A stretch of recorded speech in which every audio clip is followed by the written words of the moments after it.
ចង់ខ្លាចតែជាសេដ្ឋីហើយដាក់ឈ្មោះអូនសេដ្ឋីនេះចោលភ្នែកក្រលិញមើលលងចំ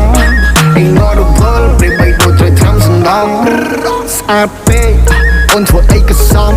រៀងនឹងតូចច្រឡឹងធ្វើឲ្យបងនេះមើលមិនចំរៀបដូចនារីក្នុងសវណ្ណដៃទុនដូចគំនូដែលគេគូអសរាដូចជាកូនទេវតាដូចជាកូនចាំមហារៀងដូចបងកញ្ញាបងមិនមែនចិត្តថាស្មាននៅទំនេរបើត្រូវការខ្លួនតែមួយអត់សង្សារចង់មានអ្នកពិភាក្សាបើសិននៅទំនេរមកអត់ចង្កេះវណ្ណាអើយនារីជឿនលឿនអូនឆាប់ធំលឿននៃលើពេញក្រមុំស្ដូវអើយនារីជឿនលឿនបងសុំដាស់តឿនប្រយ័ត្នគ្មានអ្នកណាយក